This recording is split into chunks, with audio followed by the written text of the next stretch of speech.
اب تھوڑا سا نکاح کی بات ہوئی گئی ہے تو شوہر بیوی کی جو ازدواجی زندگی ہے اس کے تعلق سے بھی عصر حاضر کے چیلنج کو تھوڑا اس روشنی میں دیکھ لیا جائے. بس یہ رشتے رہ گیا تھا جو ہم لوگ کے ڈسکشن میں نہیں آیا کہ آج یہ ہائی ٹیک ایرا میں جہاں ظاہر بات ہے بہت سارے فائدے ہوئے تو نقصان بھی بہت سارے ہوئے. ان میں ایک ازدواجی زندگی کا جو قرب اور جو تعلق ہونا چاہیے تھا وہ پہلے سے زیادہ لیکنگ ہو گیا ہے. یعنی اللہ تعالیٰ جیسے سورہ روم میں ذکر کرتے نا وَجَعَلَ بَيْنَكُمْ مَوَدَّةً وَرَحْمَةً, تو وہ مودت اور رحمت اور وہ اٹیچمنٹ اور وہ ایک دوسرے سے جو ایک دم بیوٹیفل کیمسٹری ہونی چاہیے اب وہ ہسبینڈ وائف میں ہے نہیں. گھروں کے سین کیا ہے کہ شوہر صاحب اپنے کام سے تھک کر گھر آتے ہیں تو بھی انہیں فریش ہونا ہے, انہیں پھر سے تر و تازہ محسوس کرنا ہے تو یا تو ان کا لیپ ٹاپ ان کے سامنے ہوگا یا تو پھر ان کا موبائل ہوگا. اور بیوی صاحبہ بھی اسی کمرے میں بیٹھی ہوئی ہیں لیکن وہ اپنے موبائل میں بزی ہیں. تو اس کی وجہ سے گھر میں جو شوہر بیوی کا جو عمدہ تعلق ہونا چاہیے اور جس کا الٹیمیٹ ریفلیکشن بچوں کے اوپر جاتا ہے, جتنا شوہر بیوی اچھے تعلق کے ساتھ زندگی گزاریں گے بیوٹیفلی اتنا بچوں کی تربیت کوئی زبانی عمل تو ہے نہیں, اتنا بچوں کی تربیت اچھی ہو سکے گی. اور جتنا ان کا تعلق کمزور ہوگا اتنا ظاہر ہے بچوں کی تربیت پہ برا اثر پڑ جائے گا. تو یہ ماڈرن جو ٹیکنالوجی ہے اس نے ہمیں ایک نقصان یہ بھی دیا ہے کہ شوہر اور بیوی کا تعلق بہت ہی کمزور ہو گیا ہے. اس کو کس طرح سے دیکھا جائے, کیسے سچویشن کو ٹیکل کیا جائے, اور ہم لوگوں کا زیادہ تر ایڈریس خواتین سے ہوتا ہے تو ہم خواتین کو کس طرح سے اس کے متعلق گائیڈ کریں کہ وہ کیا نہیں کریں اور کیا کریں. جی, زمانے کے چیلنجز ہیں اور رہیں گے. زمانے کے جو چیلنجز آتے ہیں کسی بنیاد پر اسے نہیں روکا جا سکتا ہے. یہ نہیں کہا جا سکتا ہے کہ موبائل نہ رکھا جائے. آج تو میرے خیال سے میں ادھر جو سننے میں آتا ہے چونکہ ہم لوگوں کو نہ موبائل ملا نہ ہم لوگوں نے دیا, لیکن آج کل تو موبائل دونوں طرف سے گفٹ دیا جاتا ہے. جو میں نے دیکھا ہے ابھی اپنے گھروں میں خاندان میں سب لوگوں کو کہ ٹاپ کلاس کے موبائل جو ہے گفٹ دیے جاتے ہیں, جس کا نقصان شاید انہی کی فیملی لائف پر مرتب ہو, لیکن بہرحال وہ گفٹ ہے اور ایک بہترین گفٹ مانا جاتا ہے. ہاں, مسٹر ہسبینڈ موبائل خود ہی گفٹ دونوں ایک دوسرے دیتے کو ہیں, گفٹ خود ہی دیتے شکایت ہیں. کرتے ہیں. وہی میں نے کہا. تو بنیادی طور پر زمانے کی ترقیات سے اپنے آپ کو نہیں دور کیا جا سکتا ہے. البتہ اس کے مضر اثرات سے بچایا جا سکتا ہے اپنے آپ کو, اس پر پلان کیا جا سکتا ہے. حقیقت یہ ہے کہ دو چیزیں اگر ہمارے پیش نظر رہیں تو انشاءاللہ ہمیشہ گھر کا ماحول اچھا ہوگا اور دونوں کے تعلقات اچھے ہوں گے اور اس کا اثر لوگوں پر اچھا جائے گا. پہلی چیز یہ ہے کہ دونوں ایک دوسرے کی اہمیت کو سمجھیں. یہ جب کمزور ہوتا ہے تو بہت ساری چیزیں کمزور ہو جاتی ہیں.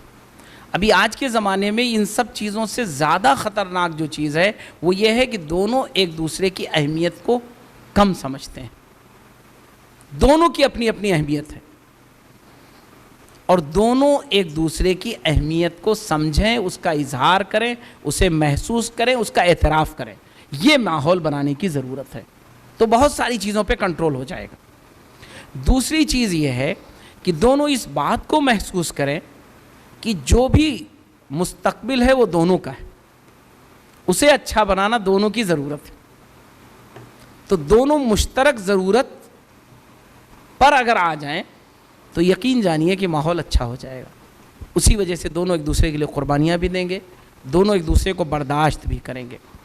تیسری چیز اسی سے نکل کر جو آتی ہے, جو آج میں بہت بڑے پیمانے پر دیکھتا ہوں, میرے سامنے معاملات آتے ہیں کہ موجودہ زمانے میں بات چیت کرنے کا انداز, اپنی بات کو کہنے کا انداز کافی نمایاں ہو گیا ہے.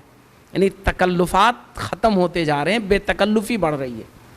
بے تکلفی ایک حد تک اچھی چیز ہے, تکلفات نہیں ہونے چاہیے, لیکن یہ چیز کہیں نہ کہیں ٹکراؤ بھی بن رہی ہے. حقوق پر بہت زیادہ بحث کرنا میاں بیوی دونوں کے لیے نقصان دہ. جی, ثابت تو کر لے جائیں گے لیکن نقصان دہ ہو جائے گا. جی, تو یہ کہیں نہ کہیں اپنی زبان، اپنی گفتگو، اپنی باتوں پر کنٹرول نہ کرنا، برجستہ اپنی بات کو دونوں کا کہہ دینا، یہ دونوں کے لیے نقصان دہ ہوتا ہے۔ نبی کریم صلی اللہ علیہ وسلم کا دیکھیے کیسے حالات ہیں کہ نبی کریم صلی اللہ علیہ وسلم کتنے مواقع پر خاموش رہے ہیں، کتنے مواقع پر نبی کریم صلی اللہ علیہ وسلم کی بیویاں خاموش رہی ہیں۔ تو یہ بہت بڑی چیز ہے۔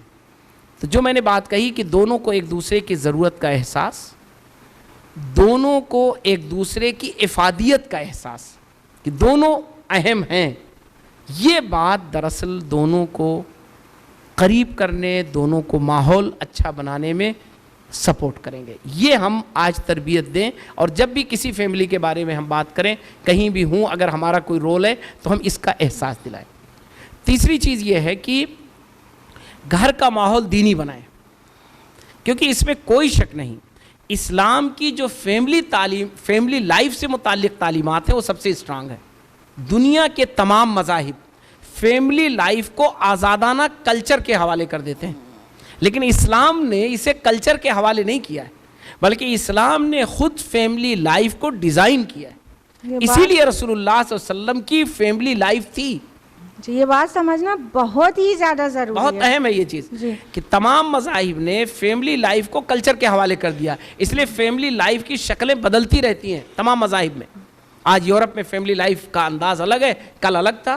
اسی ملک میں فیملی لائف کا انداز بدلتا رہتا ہے، علاقوں کے لحاظ سے بدلتا رہتا ہے، لیکن اسلام وہ ہے جس نے فیملی لائف کو اپنی تعلیمات کے ذریعے ڈیزائن کیا ہے، اور اس کے لیے پیارے نبی محمد عربی صلی اللہ علیہ وسلم کی فیملی لائف کو اسٹرانگ بنایا ہے اسلام نے۔ مجھے وہ چیز یاد آتی ہے سیرت میں پڑھنے کے بعد، خاص طور پر کہ نبی کریم صلی اللہ علیہ وسلم کی ازواج مطہرات میں جو حضرت خدیجہ رضی اللہ تعالیٰ عنہا تھی، ان کا انتقال ہو گیا۔ انتقال کے بعد نبی کریم صلی اللہ علیہ وسلم نے 3 سال تک شادی نہیں کی، تو کسی خاتون ہی نے ان سے کہا کہ نہیں، آپ شادی کر لیجئے۔ جی، نبی کریم صلی اللہ علیہ وسلم کی جو لائف ہے، فیملی لائف ہے، وہ عملی نمونہ ہے اسلامی تعلیمات کا۔ تو اسلام نے تعلیمات کے ذریعے فیملی لائف کو منظم کیا ہے۔ ہماری یہ ذمہ داری ہے کہ آج کی فیملی لائف کو ہم اس بات پر، آج کے فیملیز کو، میاں بیوی کو یہ بتلائیں کہ تمہیں اسلامی تعلیمات جاننا ضروری ہے۔ اسلامی تعلیمات سے ناواقفیت فیملی لائف کے لیے بہت نقصان دہ۔ جی، تو یہ چیز بھی ہماری ضرورت ہے۔ اس پر کتابیں بہت کم ہیں، مجھے پہلے ایک کتاب ملتی ہے، آج تو بہت کم کتابیں ہیں، آج تو الگ الگ انداز کی اور اچھی کتابیں ہیں، لیکن پرانی کتابوں میں 2 کتابیں بڑی مشہور ہیں۔ ایک حقوق الزوجین ہے، بڑی مشہور کتاب ہے، آج کل تو نہیں دکھتی ہے، لوگ پڑھتے بھی نہیں ہیں ایسی کتابیں، لیکن اچھی کتاب ہے، مولانا مودودی صاحب کی سائنٹیفک کتاب ہے بالکل، اور بہت ہی ٹو دا پوائنٹ کتاب ہے۔ حقوق الزوجین بہت موٹی کتاب نہیں ہے، 200 پیج کی ہوگی۔ اور ایک بڑی مشہور کتاب ہے بالی کی تحفۃ العروس، وہ بھی اچھی کتاب ہے، انہوں نے بھی اچھے انداز میں اس کتاب کو مرتب کیا ہے اور اچھا لکھا ہے انہوں نے۔ باقی بہت ساری کتابیں ہیں، میں نہیں کہہ رہا ہوں بہت ساری، لیکن اس موضوع پر کتابیں ہیں۔ تو چھوٹی چھوٹی چیزوں کو لانے کی ضرورت ہے، اس موضوع کو موضوع بنانے کی ضرورت ہے۔ اچھا کہ آپ نے وہ کر دیا، لیکن یہ بہت اہمیت کے ساتھ پیش کرنے کی ضرورت ہے۔ دونوں ایک دوسرے کی اہمیت کو سمجھیں، ایک دوسرے کی ضرورت کو سمجھیں، یہ محسوس کریں کہ اکیلا کبھی بھی کوئی کامیاب نہیں ہوگا۔ مجھے یاد پڑتا ہے کسی کا میں نے جملہ پڑھا تھا، کس نے لکھا ہے، ہو سکتا ہے کسی اچھے طنز نگار نے لکھا ہو، ایک جملہ مجھے یاد آتا ہے کہ میاں بیوی کی لڑائی ایک ایسی لڑائی ہوتی ہے جس میں کوئی نہیں جیتتا ہے، دونوں ہارتے ہیں۔ بالکل۔ تو یہ بات محسوس کرانے والی ہے، فیملی لائف کو یہ بچا سکتی ہے اور اچھا بنا سکتی ہے۔ جہاں یہ احساس نہیں ہوتا ہے وہاں فیملیاں بہت ڈسٹرب ہوتی ہیں۔ اور آخری بات جو میں نے کہی کہ اسلام نے اپنی تعلیمات کے ذریعے فیملی لائف کو خوشگوار بنایا ہے، اس لیے ہماری ذمہ داری ہے کہ ہم فیملی لائف کو اسلامی تعلیمات کے پیکر میں ڈھالیں تاکہ وہ خوشگوار فیملی لائف بن سکے۔ جی، اور اس کے پیچھے جو مقصد ہے آپ کا چھپا ہوا، اس ظاہر بات ہے کہ یہ جو فیملیز ہیں یہی تو سوسائٹی کے لنکس ہیں، یہیں سے تو یہ مطلب مینوفیکچرنگ کمپنیز ہیں جہاں سے پروڈکٹ نکل کے باہر جائے گا۔ تو جب فیملی لائف ہی ٹوٹی سی ہے، اور اس کے پیچھے ریزن جو ہے کہ بالکل سماج کے شور میں ایک دوسرے سے آگے نکلنے کی ہوڑ میں اور ماڈرن ٹیکنالوجی سے اپنے کو کمپیٹیبل کرنے کے شوق میں ہم نے اپنے رشتوں پہ ورک کرنا چھوڑ دیا قریب قریب، جس کی وجہ سے یہ پورا ڈسٹربنس آیا، اور وہ اس کا ڈسٹربنس ظاہر ہے سماج میں نکل کے جا رہا ہے۔ آج جتنے کرائمز ہیں وہ کس بنیاد پر ہو رہے ہیں کہ گھروں کا ماحول صحیح نہیں ہے، تو پھر باہر کا بھی تو ایسا ہی ہونا ہے، تربیت متاثر ہوتی ہے بچوں کی۔